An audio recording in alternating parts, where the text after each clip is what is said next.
Yes,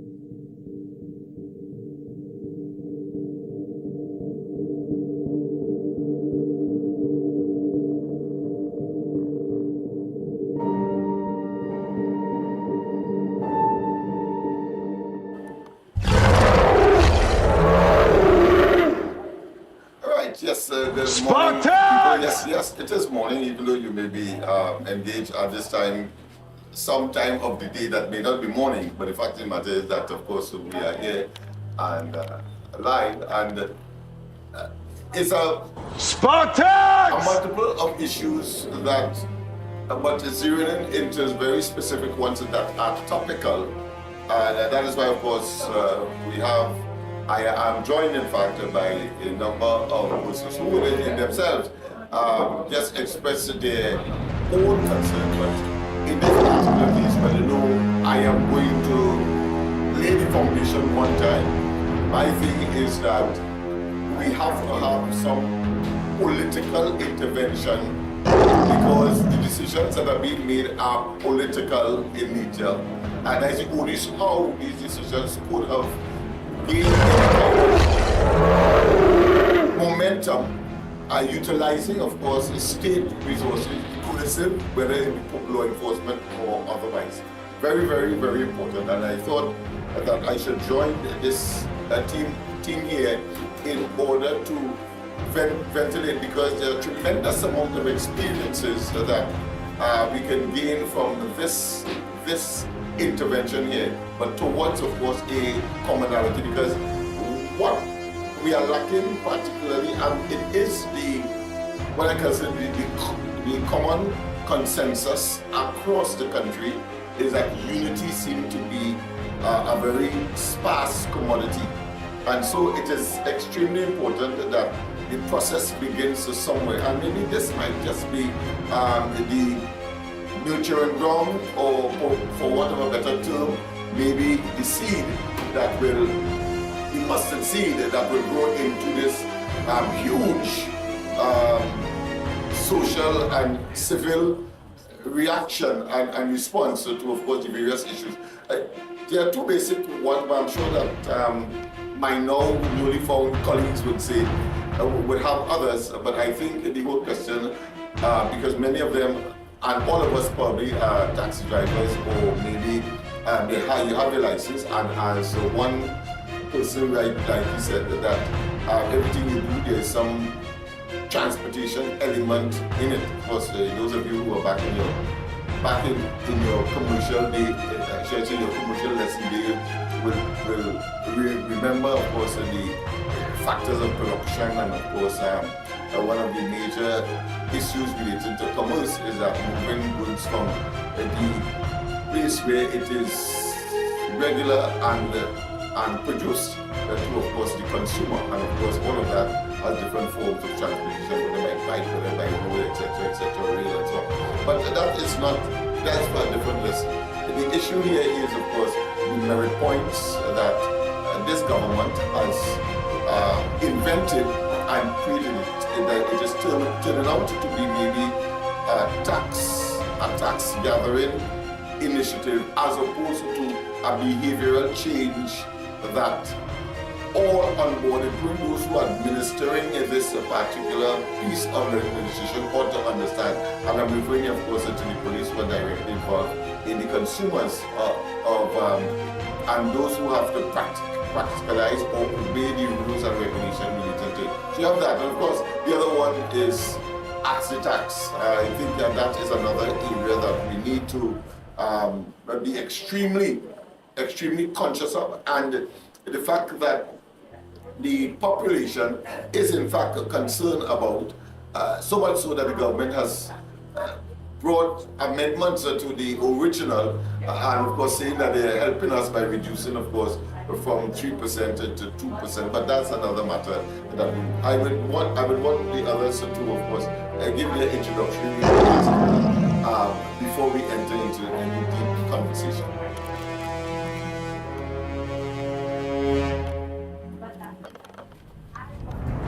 Let me start with may hear your story close and I'm going to introduce you as Vice President. Sorry. Good morning. My name is Anthony Castillo. vice president of the group. We say no to the merit points and no to the property tax. My views is, as I have Mr. Ali, David Ali here with me, and Mr. Brian, right? My views is that I believe the property tax, the merit points is very harsh, but the government bring forward is very harsh to the citizens of Trinidad and Tobago, and I believe personally this demerit points is the authorities, the ministers who deal with this demerit points. I believe they send out the police and the licensing authorities as hustlers, as serious hustlers to put pressure on the citizens of Trinidad and Tobago. And I believe we say no to that, and we will fight no to that until they come and they give us an answer. You understand? This law have to amend back, and they have to call in the citizens and have discussion before they bring out this law. Because I believe it's very harsh, and I wouldn't like that to happen to nobody. Because I was in a position where I lost my driver's license, and I have my driver's license from one straight up to heavy truck and trailer, and I said no to it, and I wouldn't like my best enemy to fall in that category. I want nobody, a matter of fact, to fall into that kind of category that lost their license. Because sometimes when they lost their license, they lost their family, they lost their job, they lost their investment, they lost everything. You understand? And I thank God that Jesus was on my side, that I didn't lose everything. You understand? That within my loss of license, it made me stronger, and it made me fight for my brothers and sisters outside it who have a license. Regardless if it's a motorcyclist, regardless of whatever job they do with their license, whether it's delivery or whatever, I don't want them to lose their license in that kind of manner. Right?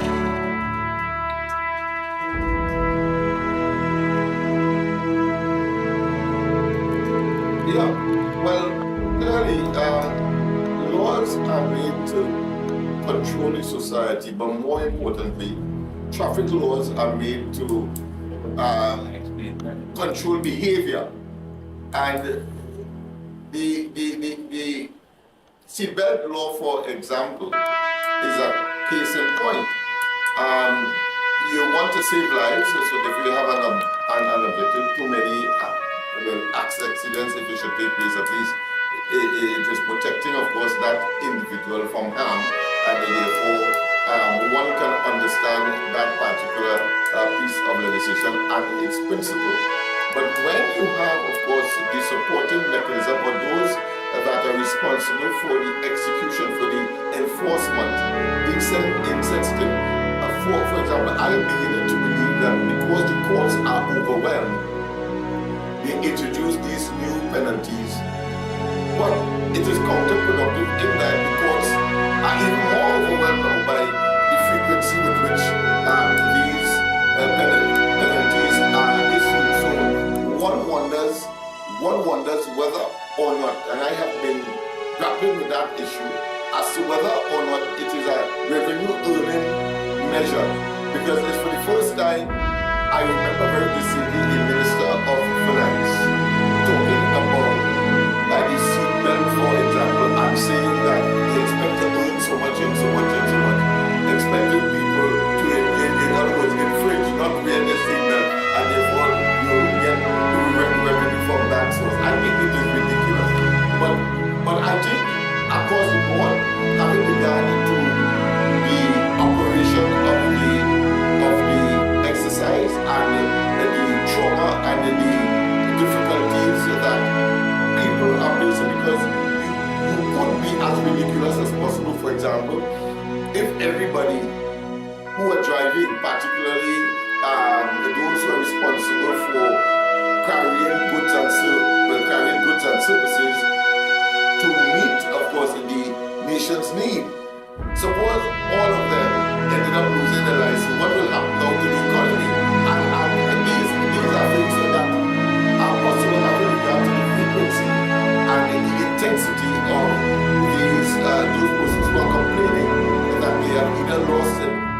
license, whether temporary or permanently, and then of course you have the onerous task of regaining it by going through another process. And I think by and large it has to be reviewed and of course and tempered within the context of the cultural realities of Trinidad and Tobago for practical and economic reasons.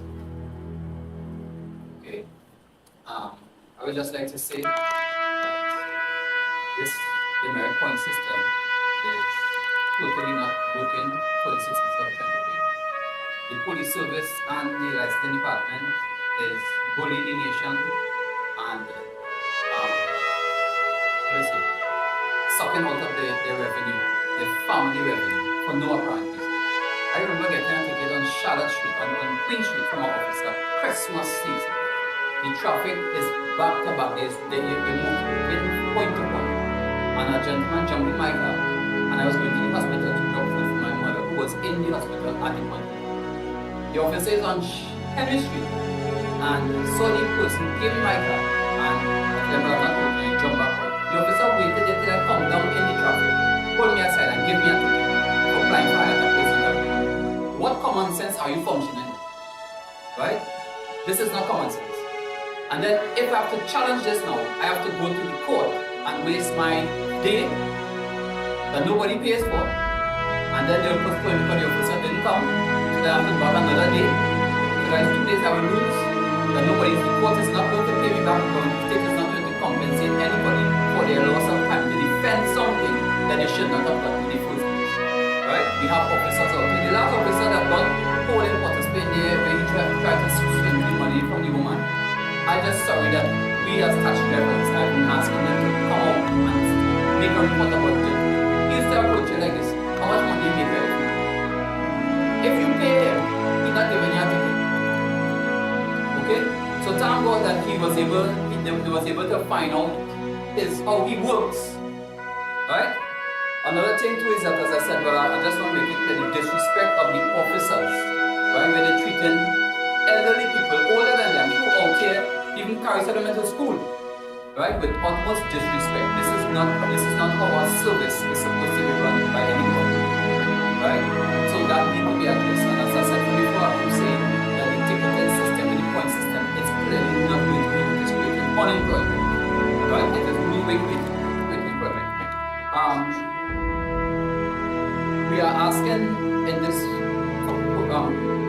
podium here right now that we are asking for all NGOs of this country in all transportation sector, the trucking industry, the motorcycle industry, the maxi taxi, the PH. Sunday we are having a meeting at Baraka Grounds. Baraka Grounds. That's right before In Shamil.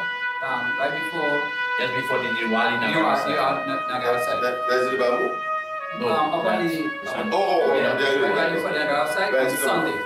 Right, we need to address the situation at 4 o'clock, right? And unity is always strength. As I said, unity is always strength. The government is always going to try to divide and conquer us. All right, and we have to stop that method. Let me ask you something. As a practitioner, as one involved in the business of transportation, do you believe that if it is that the law is nestled in what is called strict liability, that is to say, once if your light went and it could have gone just now, but once it happens, you are liable.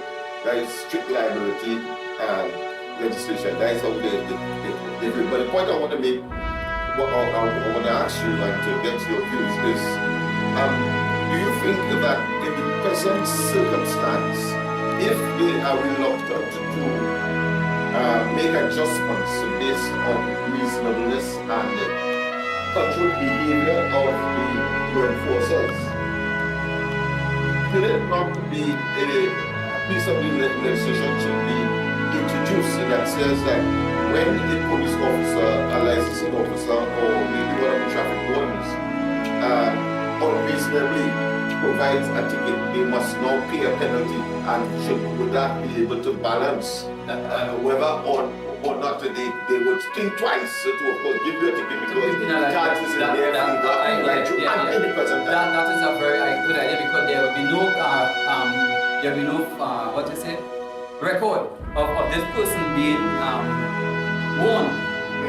No, but the point is that if he plays the role and the court recognizes that it is malicious, Yes. it is Yeah, he should be because penalized. he has a Yes, because he has authority. Yes, he has to be So yes. get rid of them. He should be penalized. Right. He should be penalized. So I'm saying that should there be legislation Yes.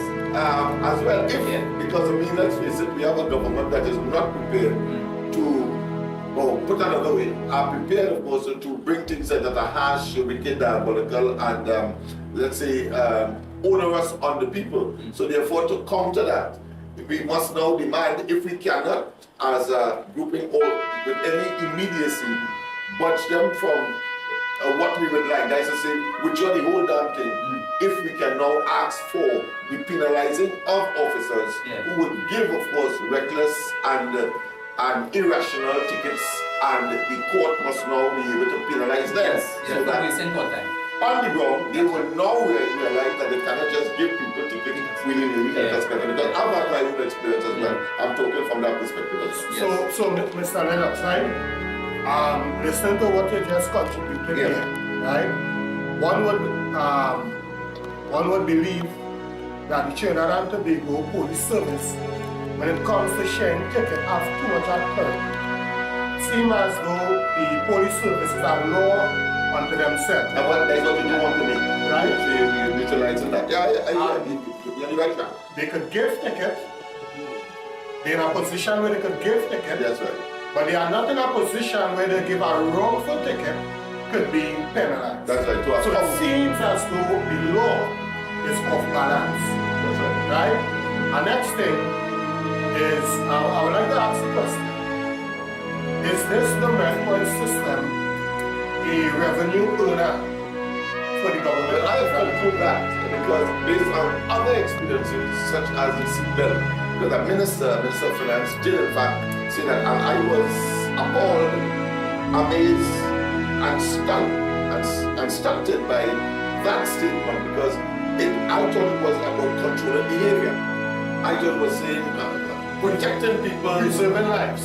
people's lives and limbs. Yes. That's what I thought it was. But to say that, it shows that, and the tendency that, take for instance right now,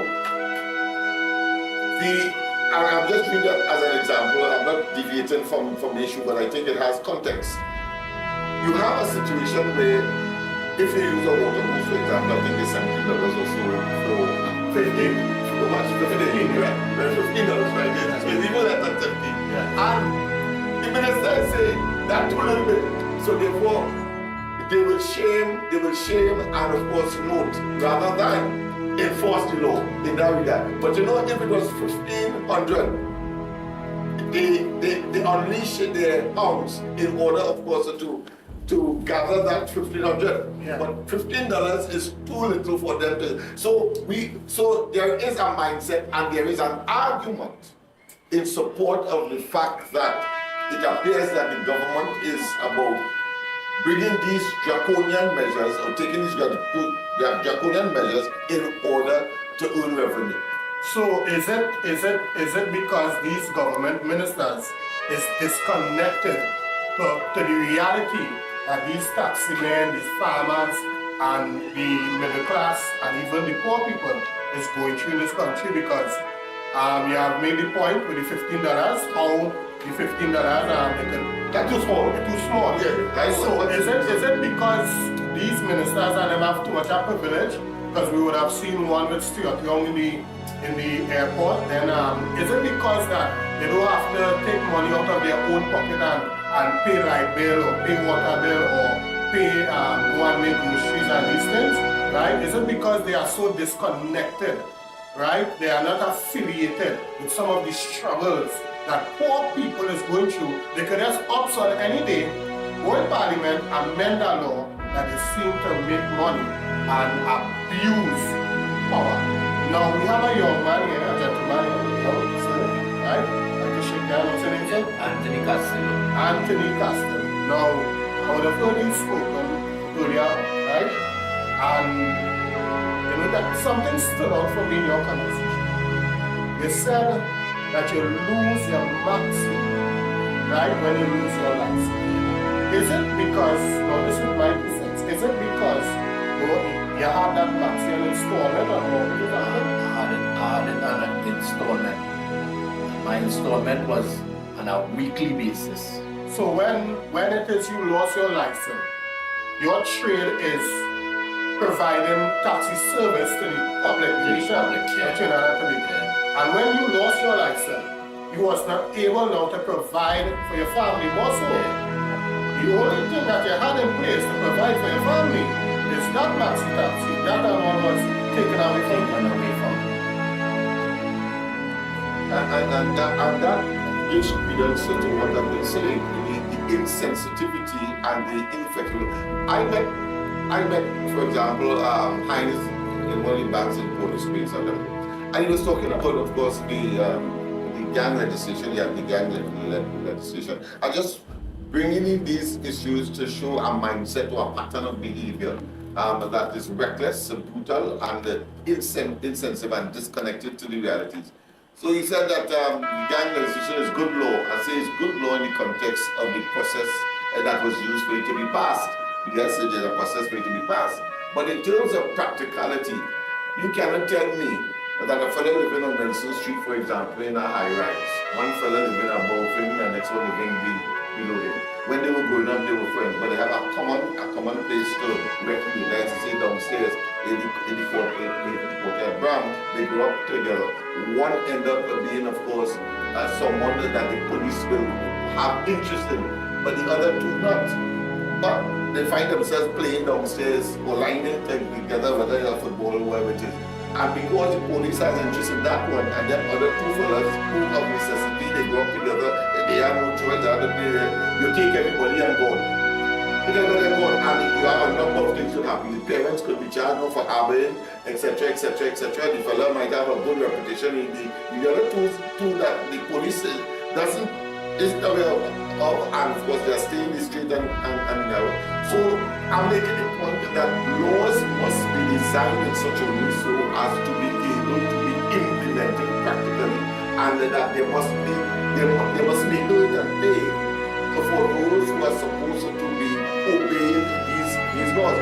The merit, therefore, the demerit agenda seemed to be a classic case of where the government has overlooked all of that, and you was making a point about a minister who would be insensitive to those kinds of realities. The fact is that the man loses his license, therefore a number of things. Why isn't there therefore a piece of within the legislation a mechanism where people like that can easily get back their license because of the dependency that the rest of his family will have on him? He's the breadwinner. How can you reconcile that as a legislator and as a politician? It cannot. That's because, and you already said, they are not thinking, and they are far removed from the ordinary Joe, what is happening on the ground, and so they have found themselves creating more issues, as is the case in Trinidad and Tobago. It's a hodgepodge of difficulties and challenges that they have created, whether advertently or inadvertently. But the fact of the matter is that Trinidad and Tobago is in a shambolic situation. It is in a mess, and largely because of your insensitivity and your inability to say and do the right thing and act in the right way in order to smoothly manage the affairs of Trinidad and Tobago across the board. Yeah, correct. So, how many other of your colleagues, right? You would have known went through the same process that you went through with this, how your license was taken away from you, you had a mortgage paid, you lose your maxi taxi. I mean, that could have done something for you mentally, but I was listening to say thanks to Jesus, and you kept you mentally, right? But everyone would not be sure. Have some people happen to them and they're not taking their life. This government, this is just my 2 cents, I believe this government is responsible for 95% of the depression that Trinidad and Tobago citizens is facing. It's our oppressive, depressive type of government. It will be far-fetched. And everything, it seems as every structure they put in place, It's the great money. every office, every structure, it's depressing people. Just taken from people and nothing is being poured into the lives of people who's trying to improve their life. But let me wrap up now with this. As we on this podium here, I like very much from tomorrow, if the traffic wardens that is on Henry Street, they come there every morning and try to alleviate the stress of the congestion of the traffic. But you know who causing that traffic on Henry Street every morning? You see from Duke Street to Park Street, every single day, whole day, the police service personnel who works at some office on the 40 Bank there, there are 2 car parks on that Henry Street area between Duke Street and Park Street. There are 2 car parks there that is totally empty. And they park on both sides of the street and they make Henry Street a 1 lane from Duke Street to Park Street every single day, Monday to Friday. And they're not breaking the law. I'll conclude by saying that Obstruction of traffic, you name it. Yeah, that this is the first of several, let's say, issue-oriented, domestic, national, and otherwise personal, family or oriented issues that will be highlighted. But in sessions like these, where we can have real live individuals expressing their experiences and of course sharing with us. Why?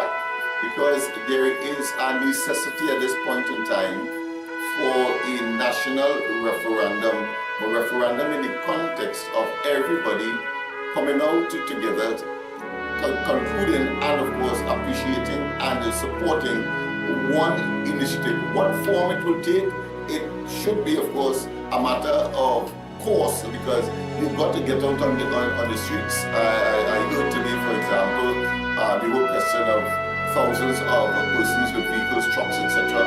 And you block civil disobedience, in other words, seem to be the only message, the only course or recourse that the population can take. You can't get it in court, you can't get it from the government. They are extremely recalcitrant and hard-headed, and therefore the people must now take the power into their own hands and really charge as to what we want, how we want it, and this kind of draconian and evil cannot persist and continue. Yes, indeed. So, that's it. Yes. Yeah, I would like to say, as we are on this platform here right now, to let the public know, the traveling public know, that by drivers losing the taxi badge and by drivers losing the driver's permit, the more drivers lose their license, it will have less drivers to transport these people from point A to point B on the red band maxi taxi route. And there's a lot of drivers losing their license. So therefore, if more drivers lost their license, is automatically it will have less drivers operating maxis, so the fee will go up. Right now it's $10, it may go up to $50 because the transportation factor is very important at the east-west corridor, especially in red band. So I want passengers as well to consider this and to think of it and to get on board. And we say no to it. Country can stand still, eh? Yeah. Ultimately. How many years did you drive taxi? Yeah, 48 years.